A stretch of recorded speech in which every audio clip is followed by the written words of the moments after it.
My intervention prevention project is on preventing major depressive disorder in teens and adolescents. So this includes self-report of major depressive disorder symptoms, as well as suicides in teens and adolescents in the United States. What does the data show? So MDEs, which are major depressive episodes, increased from 8.7% of adolescents in 2005 to 11.3% of adolescents in 2014. In 1950, suicide rates were 4 times higher for adults, those are individuals aged 25 to 64, than they were for youth, who were included in the 15 to 24 age range. The elderly who were 65 and older, their suicide rates were eight times higher than youth. Since then, the difference in those age ranges in regards to suicides have nearly completely diminished, and that's according to Gruber 2001 from the same study. The suicide rate for people aged 10 to 24 has increased by 56% between 2007 and 2017.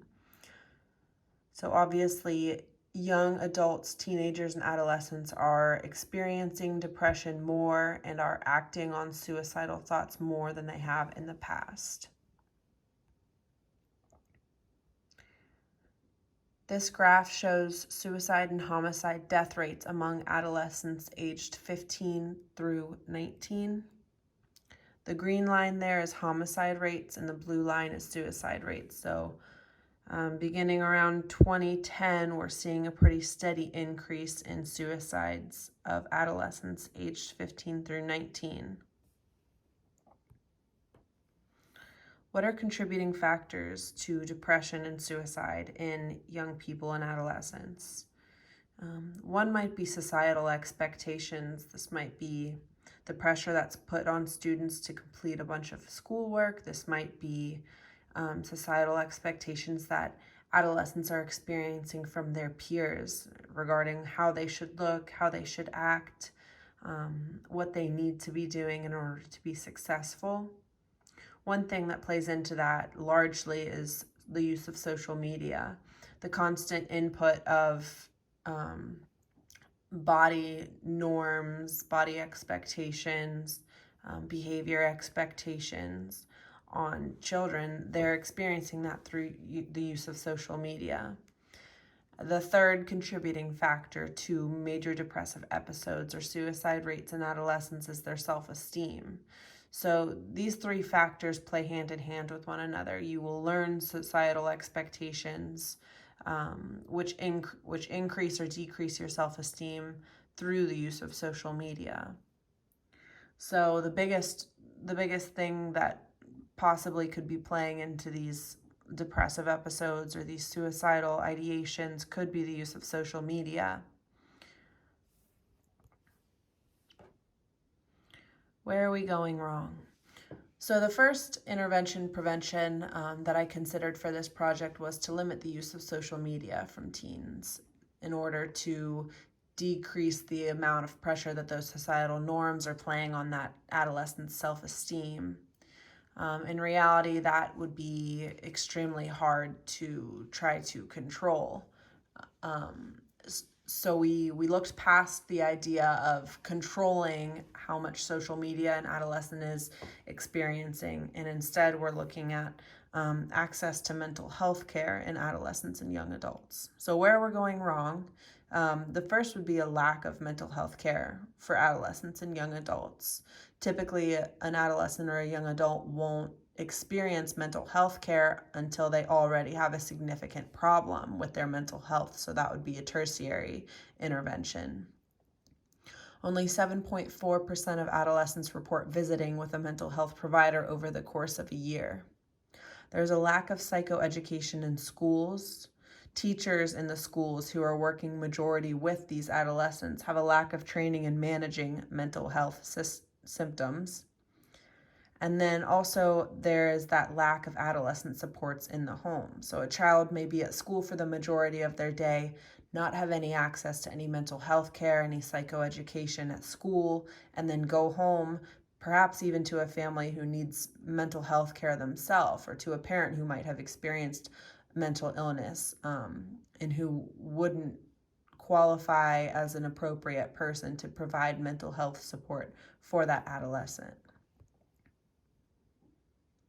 So there's internal and external causations for MDD, which is major depressive disorder.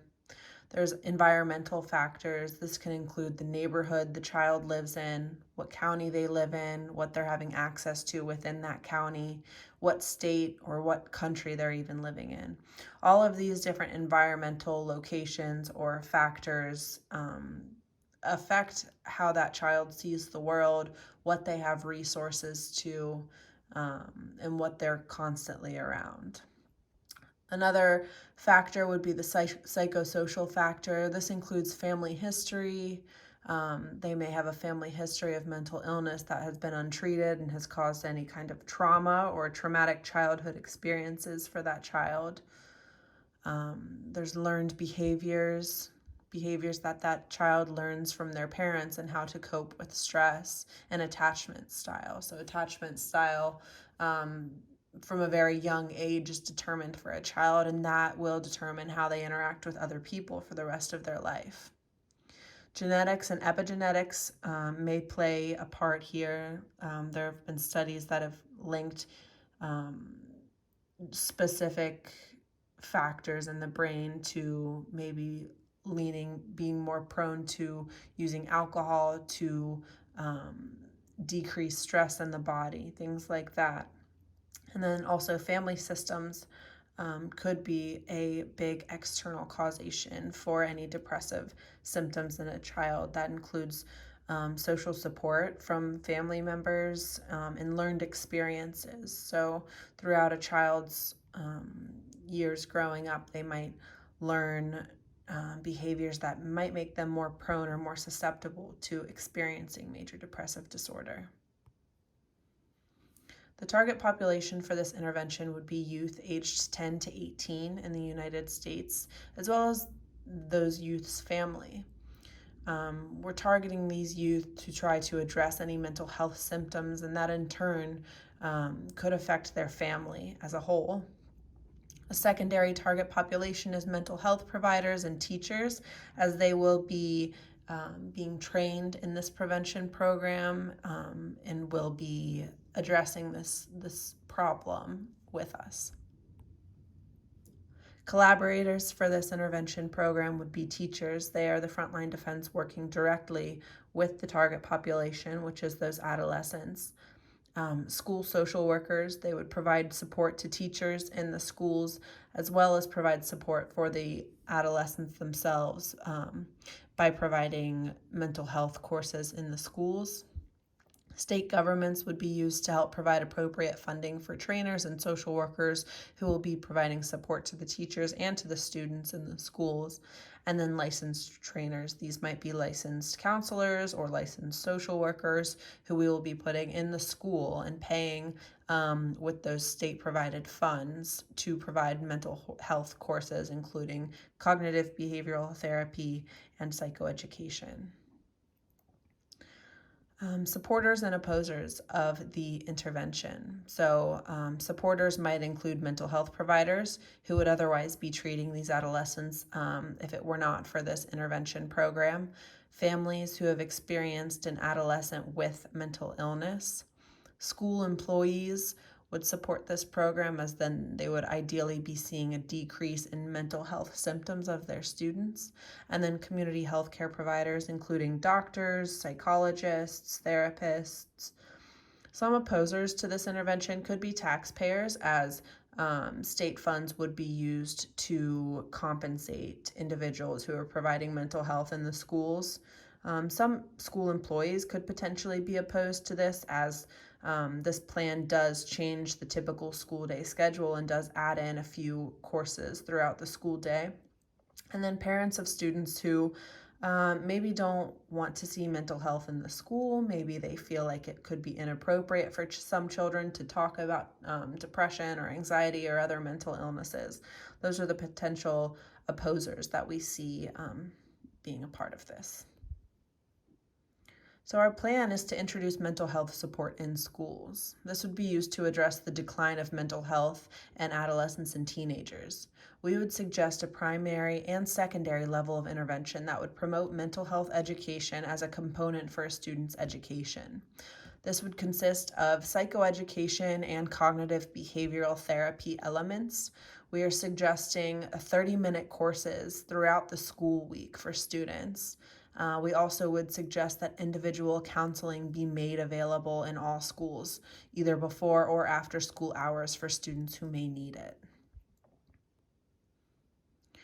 Now, what it looks like to implement the psychoeducation and CBT in the schools, we would designate mental health providers and social workers to train teachers in basic trauma responses, attachment styles, signals of mental illness, and appropriately respond to these things. We would assign social workers to facilitate bi-weekly 30-minute classes for students comprised of mental health awareness strategies, components of traditional talk therapies, and psychoeducation. We would also provide individual counseling before and after regular school hours for students who may be experiencing trouble with their mental health. So this would look like each student receiving 30 minutes of some kind of psychoeducation, which would teach them about how their brain functions, how they may learn to control their thoughts or their feelings or behaviors. It could include a format of group therapy in the schools. Each student would attend this class 2 times a week for 30 minutes each time. Here's the implementation timeline. Our tasks to be completed include identifying the number of mental health providers needed in each school based on student population. We would then work to hire social workers and other mental health providers for each school.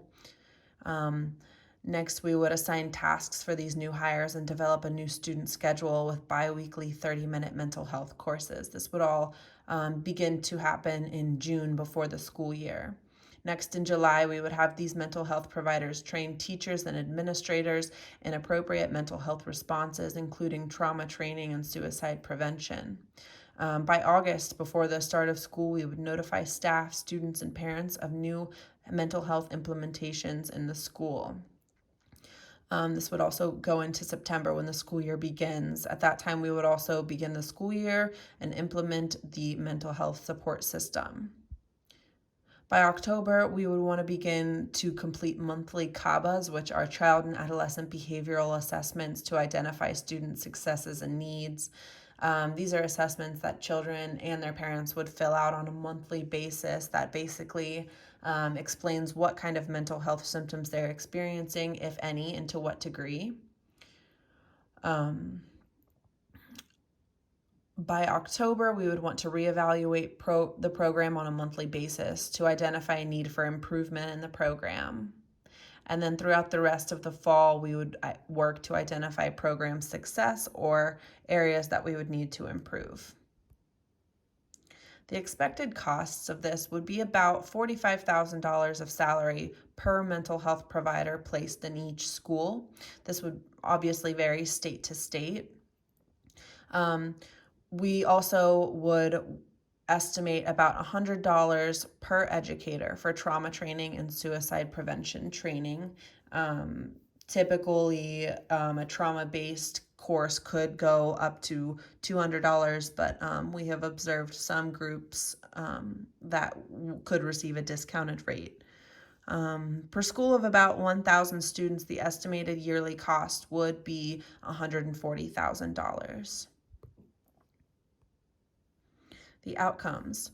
By utilizing the child and adolescent behavior assessments, we would be able to determine how mental health symptoms are changing within each student, if at all. We would then be able to determine how useful this intervention has been for those children. We will also reevaluate on a monthly and a yearly basis. We would work with local mental health providers to determine statistical change in reports of suicidal ideation, suicide attempts, self-harm, and self-report of depression in adolescents and teenagers in that area. We expect to see a decrease in these reports after 1 year of program implementation. Here are references.